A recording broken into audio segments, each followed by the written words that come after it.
Welcome into this week's edition of the Chanticleer Football Update. Joe Cashin here, sitting alongside the interim head coach for the Chanticleers here in 2017, Jamie Chadwell. And Jamie, a tough loss on Saturday. The Chanticleers traveled down to Birmingham, Alabama, to a historic site, Legion Field, to take on the Blazers of UAB. And UAB jumped out on top 13-0 at the outset, and it just seemed like a long road to hoe the rest of the day. The team battled and fought, but just came up short in the end. We did. It was a tough loss. I thought our kids played extremely hard for 4 quarters there, but we gave UAB too many gifts, to be honest with you, for us to have a chance to win that football game. So great learning experience for our young team. I thought there were some great things that we can take from that game that we can learn from to get us better.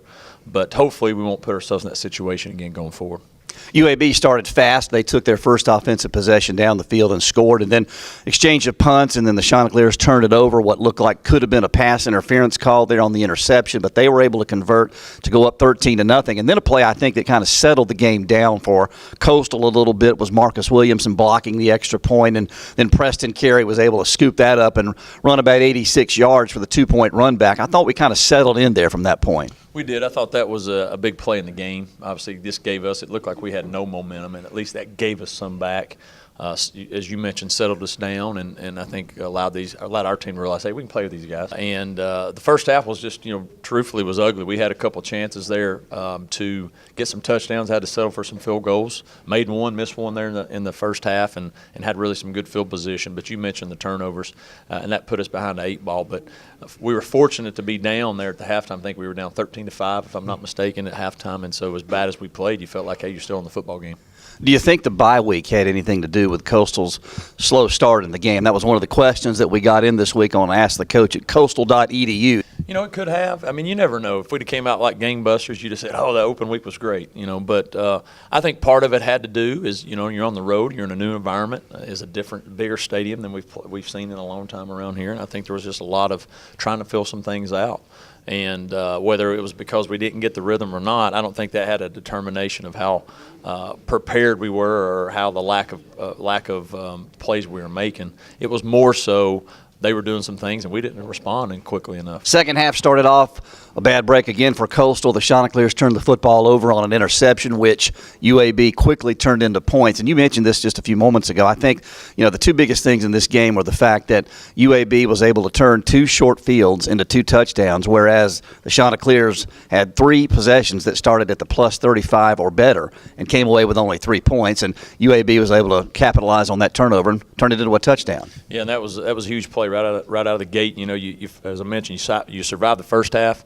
We get a good play coming out of first drive there, and you're moving the ball, and then you throw it was just a bad pick, bad decision by our quarterback. It gives them a short field. They turn it up, so now you're down, I think, 23-5. But then after that, our guys didn't give in. They kept fighting, and he gave us a chance to get back in the football game. But if you get the ball inside the 35, you got to get more than 3 points. Yep. You have to. And no matter how bad you played, no matter how it looks like the officials were, we still had the ball inside the 35 3 times. We've got to come away with – if you come away with 9 points, you're down 1. Right. If you just come away with 9. But if you get 1 touchdown out of that deal, you got a chance to win the game. And that was the big emphasis coming in this week is, hey, we had the ball down there. We got to do something with it. Dalton Demos did most of the quarterbacking, I should say, in the second half. Moved the offense, I thought, fairly effectively. Coastal outgained UAB overall in the game, outscored them in the second half. Tell me what he brought to the table. Well, I thought, one, he just brought a little energy and a little excitement for our guys. He was able to, if we didn't have a good play, he was able to scramble around and make a play with his legs, and brought a different change of speed. It's like when you put in that you put in a guy there just to run a little fast like a base stealer. You put him in there, he's going to try to do something to change the game. He was able to do that, and he made some good plays for us. Now there were some plays there too that you scratch your head, but you live with that a little bit. He's going to be able to make some things, and he's going to make some boneheaded ones too. And you just hope they're not catastrophic. And he didn't make anything catastrophic. But I thought we needed a change there, especially after the pick. I just felt we were stagnant and we needed something to pick us up. And fortunately, he was able to do that, and we scored that next drive and got back in the game. Twice the Chanticleers cut the lead to 7 points in the ballgame, but just unable to overcome the hump, climb the mountain, so to speak. And then finally, the onside kick. It had some controversy, I think, surrounding it. I thought Coastal came away with the football. The officials said, no, it's UAB's ball. Just take us through that in the end of the ballgame. Well, we did. They scored, and then we go on a 2-minute drill and get a nice drive, and we're there, and you got a minute. I don't know, 19, 20 seconds left, I believe, with 2 timeouts. Right. We're thinking, you get the ball, we got a shot. And we did come away with the football. Obviously, our guy ran off the sideline. Karan ran to the sideline with the football.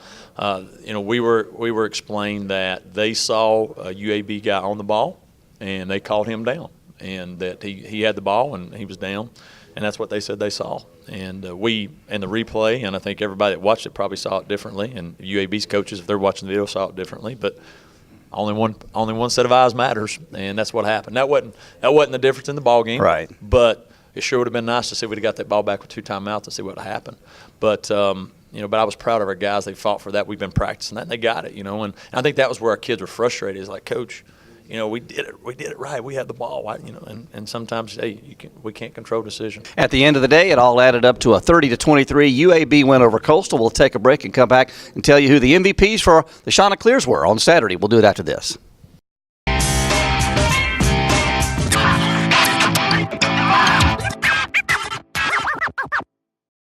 Back on the Chanticleer football update with interim head coach Jamie Chadwell. I'm Joe Cashin. Let's talk to you about the MVPs for the Chanticleers on Saturday. Coastal dropped a 30-23 decision to UAB, but coach, some standouts from Saturday certainly to recognize here. I think Malcolm Williams did a great job offensively. Amir Howard over on special teams was terrific, and then Marcus Williamson, so great to get him back defensively. He had the play that we talked about earlier that kind of got Coastal back into the game. He did. Marcus was well deserved. You mentioned he had the block. He was disruptive on defense, got after the quarterback. I think he had a couple sacks. He had 3 tackles for loss. I think he had 4 quarterback hurries somewhere. And he was disruptive, and he's a good player, and he played extremely well. You mentioned Amir. Amir's on all of our special teams. He really played well on all phases. Really blocked hard on some of our things that he was doing, and his presence was felt on special teams. And then you mentioned Malcolm. I thought Malcolm obviously had a nice game in the pass game. He made a couple of nice plays there, but when we ran a reverse to him, we handed the ball to him, he was making some plays with his feet and gave us a different dynamic. When he has the ball, he can go with it, and he was able to get in space. And I think we mentioned Demos earlier, but he was a big reason we got him the ball there on those drives in the second half. He made a lot of plays for us. A couple of other guys I want to mention, too. They weren't MVPs, but I thought they were huge in Coastal's effort on Saturday. Jock Hairston came in at running back, had a nice run off a speed option. Had a chance to score, couldn't quite make it happen, but still had a big game there. And then over on the defensive side of the ball, I really like Jeffrey Gunter, the freshman out of Durham, defensive end, and then Silas Kelly at linebacker. Yeah, those guys did well. You mentioned Jock. Jock's a change of speed back. He's got a gear to go, and he got out in space, and he got so excited he fell down. He saw that end zone and got scared, I think, a little bit. But you'll continue to see him more and more because he does have some speed that can make some things happen. He's just got to continue to learn a little bit, learn the offense, and where we're comfortable putting him in a lot of different situations. You mentioned Jeffrey on our D-line. Jeffrey came in here as a mid-year guy and has really changed his body, and he's got a chance to be a really special player. I thought he did some nice job. And then Silas has had 2 pretty solid games back-to-back. Silas is going to end up being obviously a really good player, but he's going to be a great leader. He's what you want representing your football program. He's Bam.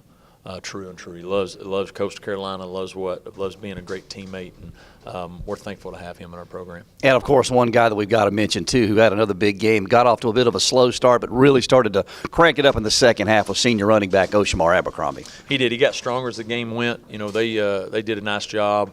Trying to bottle us up early in the game, and then we were able to get some plays out there. He ended up with 2 touchdowns, running hard, running through people. And when he's doing that, it makes us so much of a better team. It opens up a lot more things for us. And he continues to obviously be a good player, but a great leader as well. He kept those young guys fighting. And I think that's what you see is our seniors teaching these guys to learn how to continue to fight. And you're seeing a lot of young guys doing that. We'll take one final break and come back and preview Saturday's opponent, Western Illinois, as they come to Conway for the 3rd time. And we'll preview that game right after this.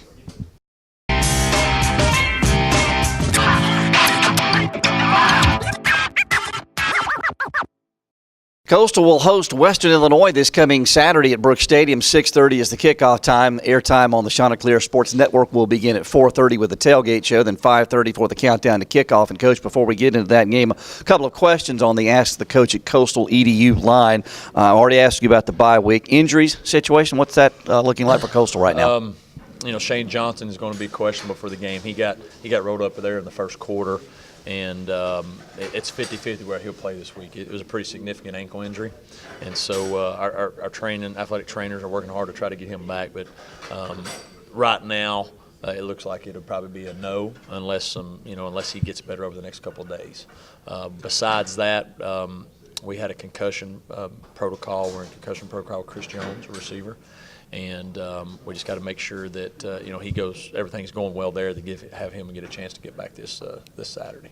In terms of the quarterbacking situation, are we still looking at the duel with Tyler Keene and Dalton Demos, or might someone else get into the mix? I think as we continue to look through practice this week, there might be somebody else that has the opportunity to get in there with a certain package just to change the game a little bit. We know what Tyler can do. We know what Dalton can do. We got a couple other guys that have been competing, and that hopefully if they continue to get better, maybe they'll have a package. Not something that we know for sure yet, because the bottom line is we want to win. We got to take care of the ball, which we didn't do. First game you do, you win. First thing you don't. So exactly. That's the main thing is. Whoever it is, I just got to make sure that we take care of the football and do a good job of that. And so we know we have to be better there to be successful. All right, let's take a look at this Western Illinois team. They come in ranked in the top 20 in FCS. They are 2-0 on the season. This will be the third time that the Chanticleers have ever faced off against the Leathernecks. 1 win apiece, both of them right here in Brooks Stadium. This is going to be an awfully tough test for your football team because this is an experienced Western Illinois team, and they could easily make the FCS playoffs this year. I believe so. They're a good-looking football team and a program. You might have mentioned they're too deep on both sides of the ball. It's heavy seniors and juniors, redshirt. They got guys that have been there a long time, and they play in a really good league. So they've been in good battles. They're not going to be coming in here and being, we're coming to Conway. And they go to North Dakota State, goes all those places. So they're coming in with an attitude. They feel like they're going to win the game. They probably think they're better than us, and so it's a huge challenge. And we have to play a lot better than we did Saturday for us to get a win. They're a good football team. Are they the most athletic? No, but overall, probably the best on both sides of the ball that we've seen up to this point. As far as how they play, their toughness, the things they're going to do. Not athletically, but as far as just a football team. And our guys know that they're really good, and it's going to take a great effort for us to do that. What are going to be the keys to the win? Well, I think for us, we've got to eliminate those turnovers. Right. And then we've got to manage our penalties. Penalties are part of the game, obviously, but the ones that we've gotten have really been devastating to our field position and to momentum, and has made us start behind an 8 ball. So we've got to clean that up, and that's just discipline. That's things that we can control, just what we want to do, and so that's going to be a big deal. And then secondly, they do a lot of different things. We got it on both sides of the ball. They do a lot of different things. We got to do a great job with our eyes identifying things and being in the right play, and on defense making sure we identify their fronts. If we'll do that, then I think we match up well. That's going to be the challenge. Well, Jamie, best of luck. Let's get back to Coastal winning ways and get a win over Western Illinois. That's the plan.